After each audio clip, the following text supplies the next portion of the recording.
Sreeni, now let's come to the voting and the the campaignings and all those stuff.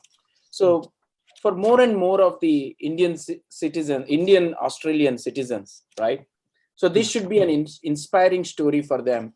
So when you are doing your campaign, does this have any specific years of living in Australia? So what is the eligibility criteria and how the campaign has begun? How much money we need to spend on this? So the reason I'm asking these questions is I have to inspire other Australian Indian origin citizens to more and more participate in the political system. That's the main agenda. Absolutely. That's a very good point, Praveen, because let me be very clear. One of my motto of getting into politics was giving a pathway to the next generations from Indian heritage and Indian origin, because it's very important for us. If you want to have a change, you have to be inside that to get the change done. And if my story can inspire them, it's always good. And as you rightly asked, once you become a citizen of Australia, see, to become a citizen, you got to stay here for some time, and you have to go through that procedure of becoming permanent resident. As in US, you have got a green card. We have got a permanent residency here. You got to be a permanent resident. Then you move on to becoming a citizen.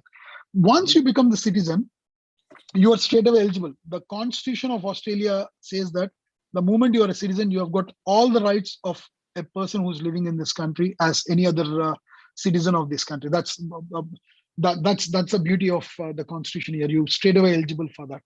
But whether you want to be an independent candidate or you want to go through a party and align yourself to the party, learn the integrities of that, learn the system inside that, and become a part of the factory of that, so that it's uphill battle in the party to understand those things. But once you understand and you start delivering it, it starts working. So I would suggest most of our Indian diaspora, both men and women, to have an equal opportunity of getting in, because it is very important for us to have that complete diaspora coming in. That's what my intention is. And working in a community organization is very good, because you will learn how important it is to be a volunteer and how important it is to understand the locals' work style, and being associated with local volunteer organizations will always help. It's good to be with your heritage one, which will give you that push to understand what you are, because it's a school of thought, you have it there. But once you are into the local volunteer organizations, that will give you a different, complete different exposure to your personality, to understand and get to learn more things about the history. So that's what I did. And I don't say I'm still successful. This is my first step, which it's like, tip of the iceberg, that's all. And what all has gone through underneath that. So this 20 years is all the things which have gone through up and downs. And because we have to balance out our family, our job, or we have to have our own home. And we get into all that, because you being first migrant, you need to establish your roots strong. And that is what I think is important to start off the second phase of the journey. Yeah. Absolutely, Sreeni. I think that's an inspiring journey too. And it is very tough. It's not so easy to come to this position. So regarding the campaign and the support and the financial, so how do you tell the aspirants? Is it required financially to be sound, unlike in India or any other places, to contest? Okay. Firstly, campaign. The campaigning is more of you have got volunteers. You have to have your own volunteers and team. You have to build that team. And even if you are with a party, you need to make sure that you get that party gives you that support. But still, you have to have that connections with the team to make sure that you have it. For my campaign, I had around 120 people volunteering for me, which is one of the largest one for the ward I am. The people, their calculation was, if I have got 80 to 85 people, it is pretty good. But I was lucky enough, by the grace of God, that I've got 125 people volunteering from morning 6 a.m. till 7 p.m., which was like 80 years, about 13-14 hours of time. And so that campaigning volunteer team is very much important for us to do it. And the campaign, campaign, what happens is you have got an election day. We have got something called pre-polling. I'm sure it's there, same in US and back in India as well. That is for a 2 weeks period. So you have got pre-polling booths, and you need to have volunteers for that as well. And then you need to do door knocking. And I think globally, wherever, if you want to be a good executor or a good person who can deliver things, you got to do a door knocking. So you need to go and touch base with every resident where you live. So in my electorate, I've got around 9,000 plus houses. I with my wife, we door knock, and the other volunteers, key volunteers, I was able to door knock almost around 5,000 houses. And we went to each and every house. We have spoken to them. So it's a journey. So you walk in, walk out. And I made some videos I'll definitely share across with you later on. So that's pretty much of the campaign part. Financially, you don't need too much of finance, but what you need is you do fundraising activities, because if you have got money, you can fund your election by yourself. But most of the parties here and most of the candidates who have nominated, they go through this fundraising activity. So they invite friends and families and some of the dignitaries and known personalities. Like, in my functions, I've got my local and federal MPs coming over, and then I've got some ministers coming over and supporting me at that time, including Premier. Back in India, we say Chief Minister. We have got Premier here. So Premier was there to support, and I come from the same electorate as the Premier one. So we had those support. His name is Dominic Perite. So, and I've got my treasurer Matt Keane, who was there to support me. So those are the ones who are there to get me through. And one of the key person who was always behind to do those, we have got a national member of parliament. We have got a federal member of parliament. His name is Julian Leeser. He has traveled to India as well. You can Google his name. You'll get the whole history of him. He's pretty good. He's the one who helped me out with the whole campaigning stuff and everything. Financially, to answer your question straight, we don't need too much of finance. We need a attitude, positivity, and make sure that you are able to do it. Present that to the people around, and I think you'll be there. Very great to hear, Sreeni. I think this is a great experience, and also the viewers can understand the depth of what all we need, right? It's a great story to listen from you. And absolutely, you met the Chief Minister and many other national and federal leaders as well. It's a great experience to you, Sreeni. And especially having 100 plus volunteer, I think you are blessed. Definitely, I would say getting 100%. Those volunteers is very important. And more than all, how was your family support? Family was good, because they know that I was into this journey. Because my grandparents are into this, and but my generation, my dad and my brothers and they were not keen into political side, and but I went to it. So my mom was initially hesitant. She was like, "Why do we need all this?" Because it's not the same thing. See, she has seen my her father-in-law and father-in-law's father say losing money in politics back in India. She was like, what is it? What is that you're trying to do? Go there and do it. 20 years is not that big and of a journey. I don't think you should be jumping in. But when something is destined, we can't change it. And I have a passion. I think if I don't do this, I think I lose my life. Rather, I do this and leave my life. I think you're right, Sreeni. Passion is very important. More than anything else, your passion drives your goals and vision. So after meeting, very interestingly, I heard about from 9,000 houses, you visited almost 5,000. So during this campaign, no matter what, you might have learned the real challenges from the households, right? So if I were to ask top 5, what were the top 5 issues the households faced, and what was your thought at the time after coming home? How did you manage to gist out them and thought in your mind, once I become a councillor, I will do these 5 things? Yeah, that's a very good question from you, Praveen. Thanks for asking that.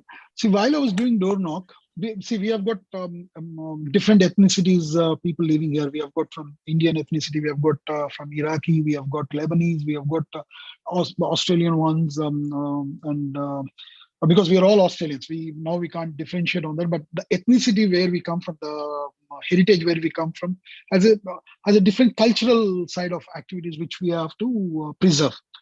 When I was doing door knocking, a couple of early days of challenges. What I faced was Tamil community wanted a language school in the electorate where I live in. And that there was, because we have got a good Tamil community here, good size of population here, and both Sri Lankan Tamils and Indian Tamils, but their language school is slightly different. So they requested me to have a language school to be established in this electorate, which I said yes, that is achievable, because as a community person, while I was working in my community as a volunteer, I know how it works. So I said yes, I can tick this box straight away, which is not that hard, but still you need to put your effort into that. See, all this needs an effort of communicating, talking to them. So that is what the council role is. You are like a bridge between your residents and the council or their problems to address them. And I thought, yes, I can address that problem. So the moment I was into that and I got elected, I ticked that box by getting them that language school started. So that's one thing which I've promised, and I was able to deliver that in my early days, which did not require my councillor powers there. It was more of a coordination thing. But this happened only because of the door knocking, what I have done. Then I had to, I met a lot of people because I play a lot of sports here. I play cricket, I play soccer, like in football and stuff here. And we have got rugby here. I was part of the rugby team as well.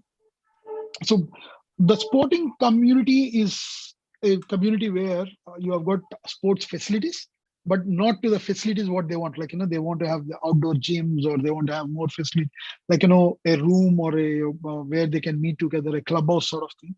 So those sort of activities they wanted me to support them with. And then I thought, yes, it's a voice for them to be as a sports facilitator, which can be done. And I was able to start and do that. So I took that as one of my agenda point to support them. Then you have got a lot of young families which have come into this particular electorate, because there are the place where I'm elected now, it has got a generation where it has got a retirement families, and the new migrant families are moving here because of having a good school, good it's a bushland shire where it's a lot of green area is there. People love to live here, so they come and buy properties here. So for them, younger families, you need to have some outing. You can't always sit at home or go for a sport thing. Even you still want to have some outing facilities like park facilities. If you have got a kids of 2 years old or 3 years old, their engagement is slightly different from what we have. So I took up that as one more agenda, like looking after the younger families and supporting them. So I was able to deliver that. More importantly, I made sure, see, because as a migrant community and we are coming from a different ethnicity, our thinking of how we have to preserve history of the local is very different to what we from the background what we come from. So you need to first understand how you preserve the history which is here, because I may come with my own. Yeah, so preserving local histories and local heritage was one of my agenda points out of my 4 key points.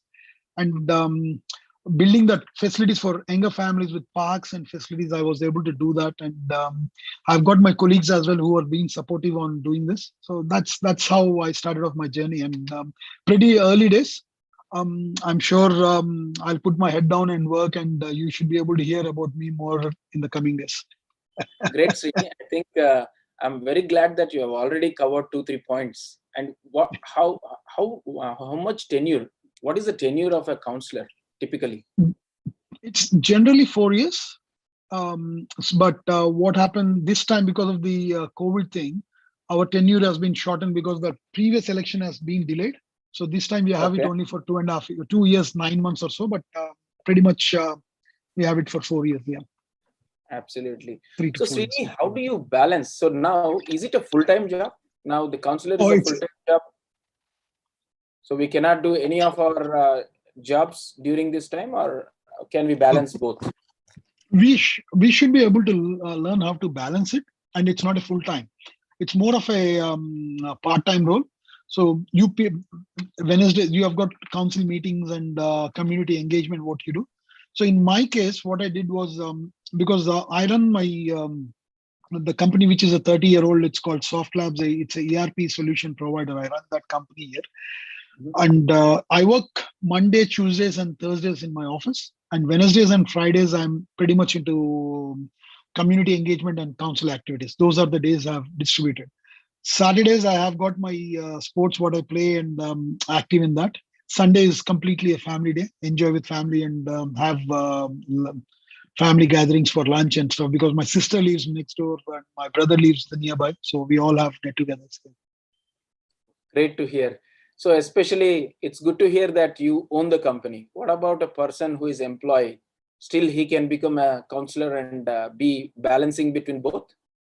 Yes, when they are working for someone, I think they should be only going for a part-time job on other place, unless they are able to balance it. But council job is something which is part-time, but the activities what you have, the correspondence what you have to do, you'll be inundated with a lot of work, and so that way balancing becomes slightly harder for a person who is working. But if he's able to take permissions or something and say he wants to work only part-time with the office as well, because this is not that highly paid job or anything, you get allowances on that, but it's more of a passion. As I rightly said, see, you have got a passion to do it. That's the reason you get in and do it. Yeah.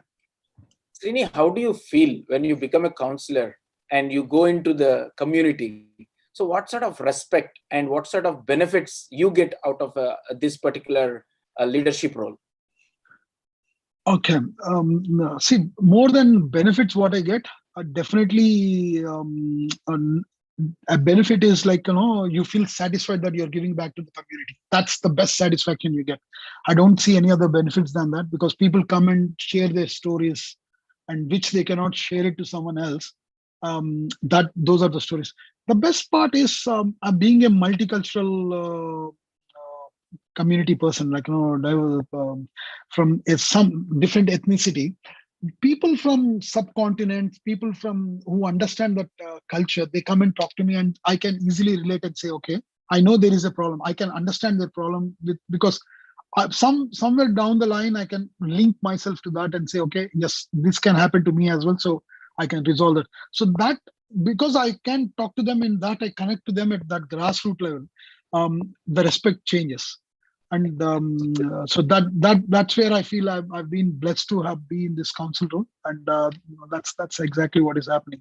But with our own community where I come from, Indian community, when I go there, people used to come and take pictures with me, because I did a walk for farmers, 450 kilometers. I walked from one place to other place, once Sydney to Canberra.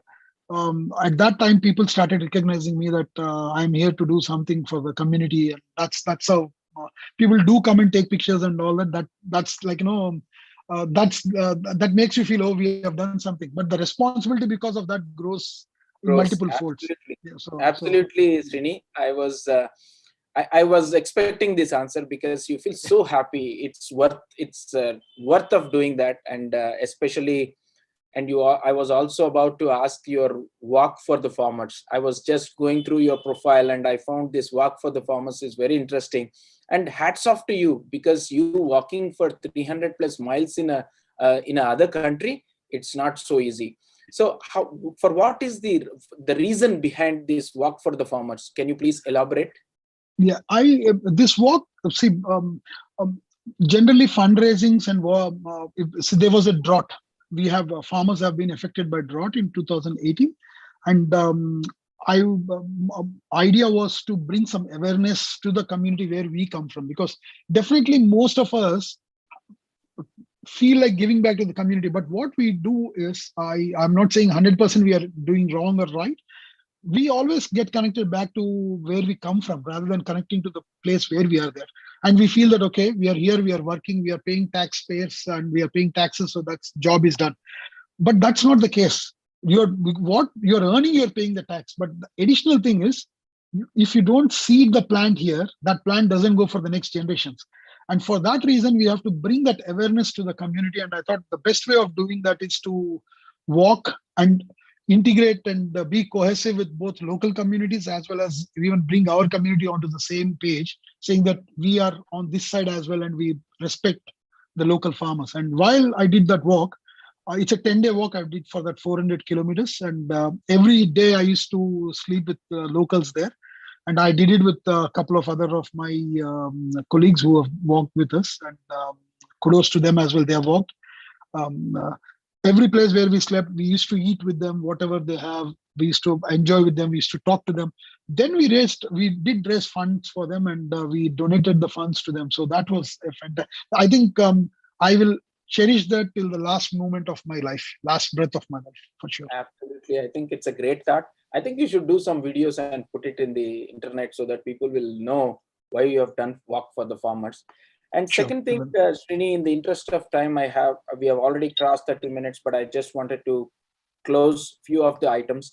I would like to ask you, how do you think the NRIs being in Australia, are they actively participating in the political system? Because from the American standpoint, I see only 20% vote, are an approximate number I'm saying, and the participants in the political system is very weak. And I know that it is picking up right now. How about Australia? What is the situation there? Yeah, firstly, see, if people want to see my videos, they can go on to my website, sreenipillamarri.com.au, or my Facebook account as well. When you type Sreeni Pillamarri, you get all the details about all the walks and everything, what I've done.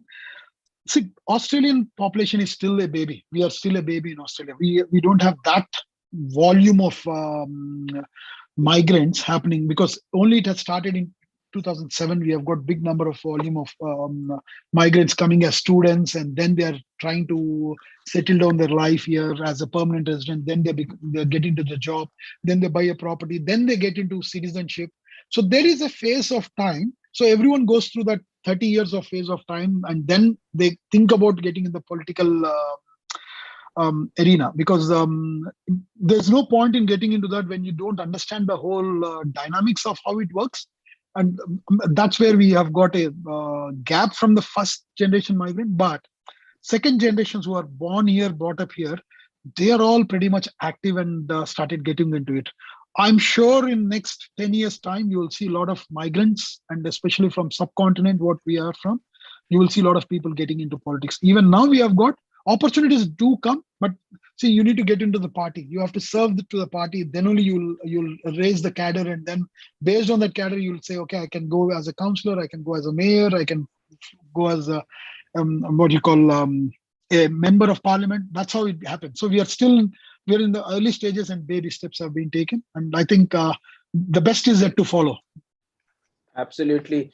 Sreeni, my also contribution through this interviews is only motivating people. The reason I'm picking you, whoever is successful in the political system or whoever running for any of the offices, I just wanted to bring them onto the show, especially benefit all the NRIs and also motivate them to be part of the political system. We should have the voice in any country we live for our future generations. So absolutely, you did the right thing, I think. And the last question would be, what is your ultimate goal as a community leader and a political leader? What do you want to achieve? I don't know at this stage, but surely whatever I'm doing, I want to give my 100% to that community, or to that locals what I'm doing. That's all my ambition is, and I'll be continuing doing that. Thank you. Thank you, Sreeni, for your wonderful story and your time. So finally, before we close this session, what is your message to the Indian community in Australia or any other country? Indian community, more than that, I would say that Indian diaspora who have become a local citizens or permanent residents, you will have a lot of hardships, but keep your head down, because this is one of the beautiful land. You will get golden opportunities, and when you get it, take it with pride and do it with pride, and stay with confidence all the time. And you always have a help around. Feel free. We are there to help, because we are just one step before you. So we are always there to help. But keep focusing. Get your dreams. They'll come true. Thank you. Thank you. Thank you, Sreeni. More in the upcoming videos or the shows, I wanted to, interact globally. Like if Sreeni is a councillor in Australia, how the councillor works in India, how the councillor works in US, UK. So I wanted to do more comparison shows where it gives the different altogether different politics, different geography, and different dynamics. So this gives an synergy between the countries and know more to the audience. So definitely we'll talk more in future, and also we will work whenever the achievers like you come to India. You should have a red carpet for you. So Thank you. glad. Thank you. Thank you so much for all your hard work, and for your family as well. We wish you all the best in your future endeavors, and thank you, and have a great day. Thank you. Thank you to you all. Thank you, viewers. Thanks for listening to me. Bye now.